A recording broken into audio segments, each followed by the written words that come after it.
Please welcome featured presenter Mike Kaleikini to the stage.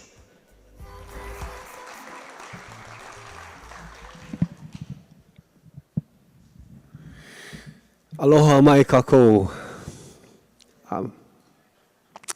My name is Mike Kaleikini.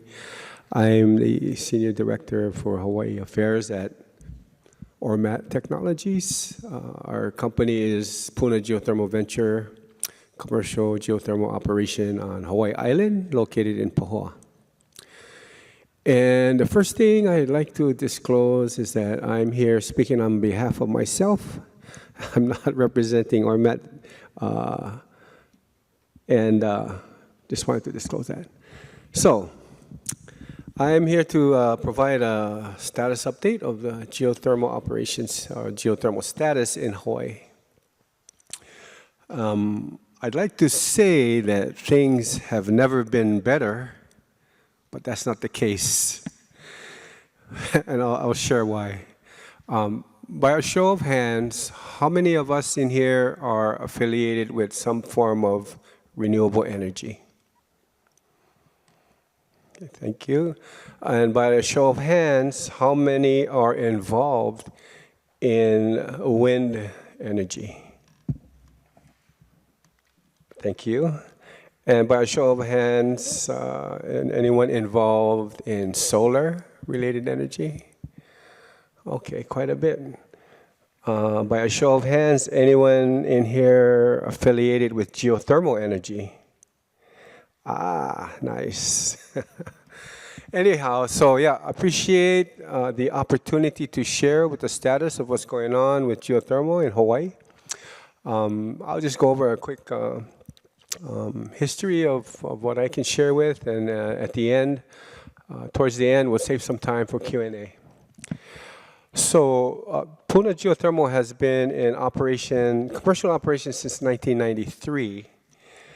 There was a pilot project that was in the mid-'80s that the University of Hawaii actually embarked on. It was called the HGPA project. It was a pilot project for 3 megawatts on the Hawaii Island grid. And at that time, the state had great, I guess it was ambition, discussion, to develop as much as 200 to 300 megawatts on Hawaii Island with the idea to connect the islands via undersea cable from the Hawaii Island to Maui and then eventually to Oahu, where the greatest need or the highest demand is located. And my recollection is that there were some tests, there were some cables, some dummy cables that were actually laid. So that was actually done, and it proved that it could be done.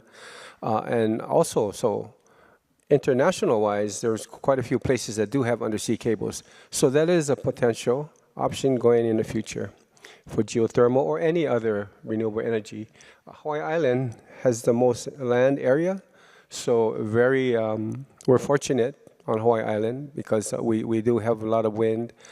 We have more wind, not a lot, and we do have some solar energy, and we're also developing more. And when I say we, it's the island. Anyhow, so the 200 to 300 megawatt idea did not come to fruition, obviously. So today, at PGV, the contract is at 38 megawatts, right? So the state of geothermal has been very challenging, in my opinion, as being part of the geothermal industry in Hawaii. So in 1993, the project came online at 25 megawatts. It took a couple years to increase that contract to 30 in 1995. And it wasn't until 2012 that Puna Geothermal Venture increased their contract with Hawaiian Electric Light at the time to 38 megawatts. So that is the current contract that's in place today, 38 megawatts. PGV recently got approval from PUC and negotiations with Hawaiian Electric to do what we refer to as a repower. And what that involves is that we will install 3 newer, more modern generating equipment It's more efficient.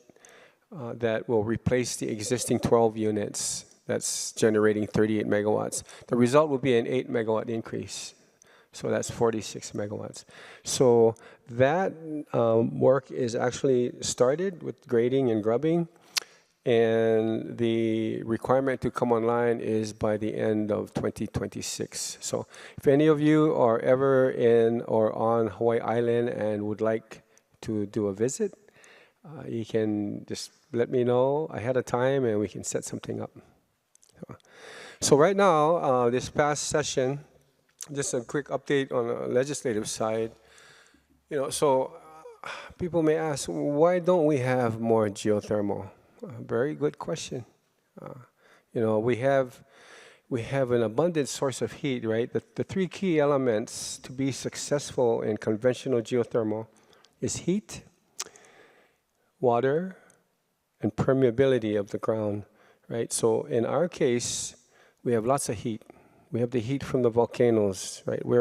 Scientists are telling us we're going to be on a hot spot for over 1 million years. So that's an abundance of heat. Water is mostly seawater that percolates at depth. Our geothermal wells can range from 5,000 to 8,000 feet in depth. So you're looking at probably we're at elevation above sea level of 600, so the rest is below sea level. So there's a lot of seawater that is used for the geothermal energy generation. So we're going to do the repower. It's going to be more efficient, 8 more megawatts, and by the end of next year, like I said.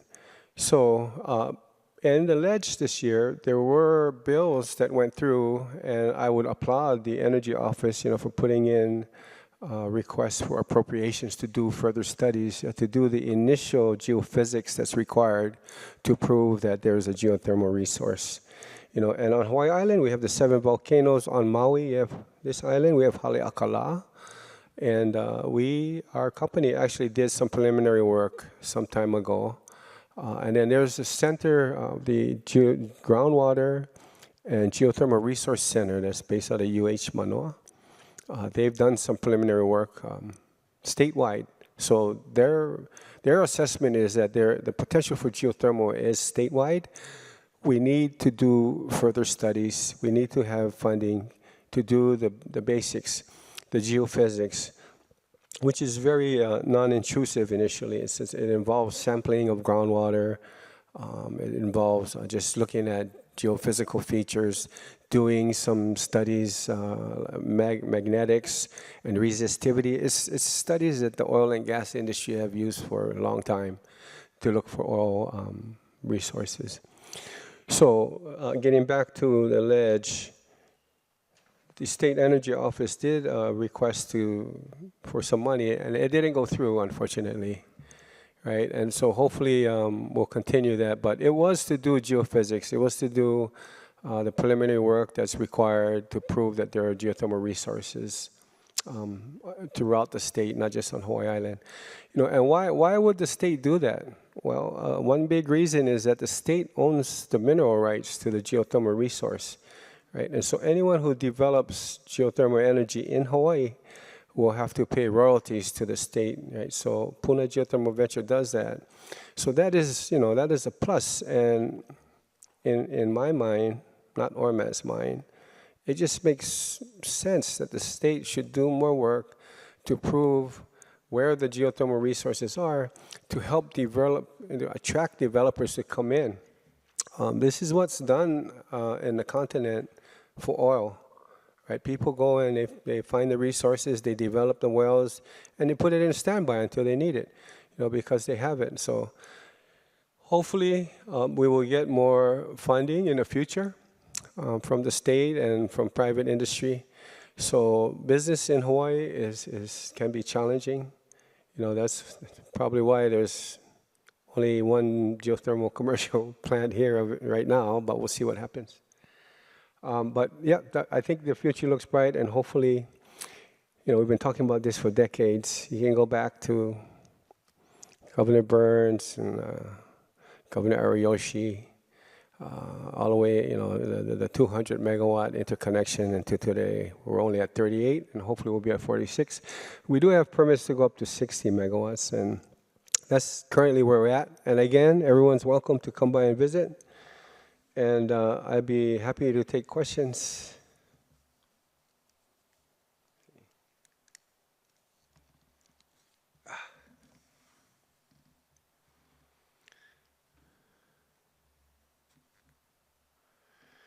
Okay, here's a question from Clint Churchill. Question is, a year or so ago, PGV announced the new technology that would enable curtailing generation to enable expanding capacity, but bypasses steam in wee hours. Has this been implemented? Does it work? Great question.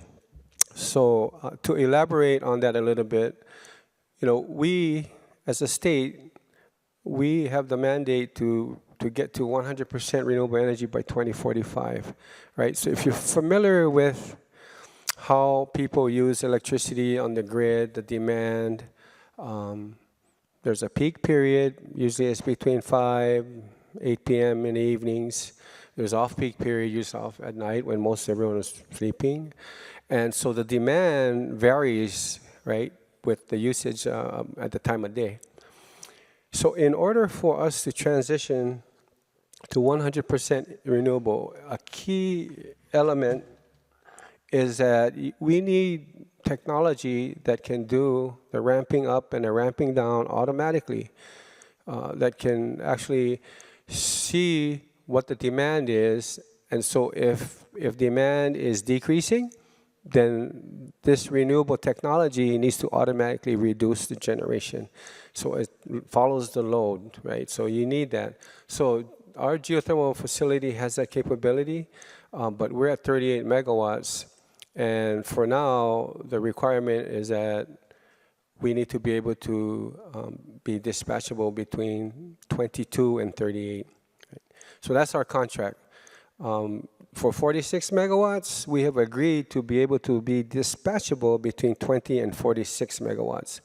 Now, for us on Hawaii Island, the peak load is around 180 megawatts.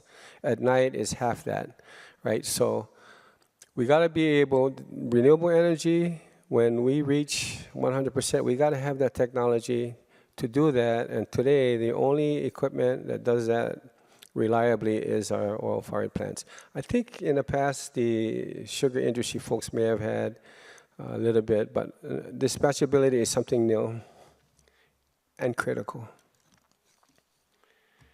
Okay, from Hawaii Energy Conference, it says, today's star advertiser included an op-ed suggesting more courage in Hawaii to explore geothermal production opportunities. From your perspective, what can we as community and energy sector do to support investment to do such exploration for this firm, renewable resource beyond advocacy in legislature? Yeah, so the big one is advocating when these bills go through the ledge. That's a huge one. The other thing is really outreach and education. Our company is only on the Big Island, and we do regular meetings with the community. But from time to time, we do go out and give presentations. There's several different organizations, like there's a Geothermal Rising program that is out there to improve the understanding and getting out the word as to the benefits of geothermal. So those are two big things. It's the outreach, it's the educational side that really would be helpful.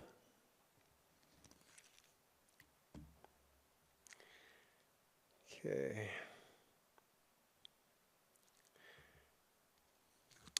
Current DC administration supports geothermal. How do you suggest to secure funds? Lobbying, and we're doing that. We have folks, for our company, we have folks that go to DC on a regular basis. So there's also, the Department of Homelands is also interested in doing geothermal, and they're doing some lobbying in DC to try and get some funding. So it's going to be exciting, and we're trying to see how this federal administration progresses in the renewable arena. But hearing that geothermal is supported by the administration is a plus.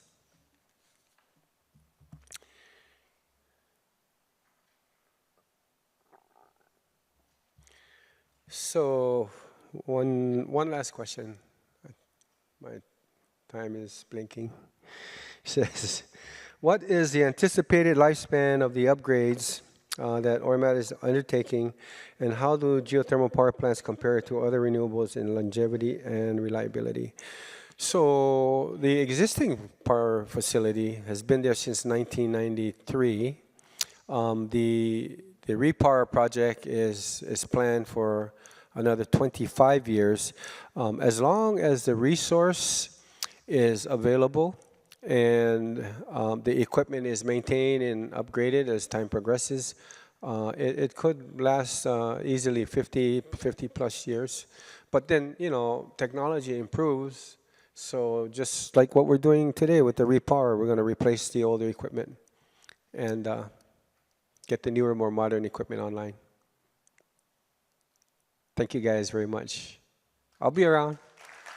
Okay.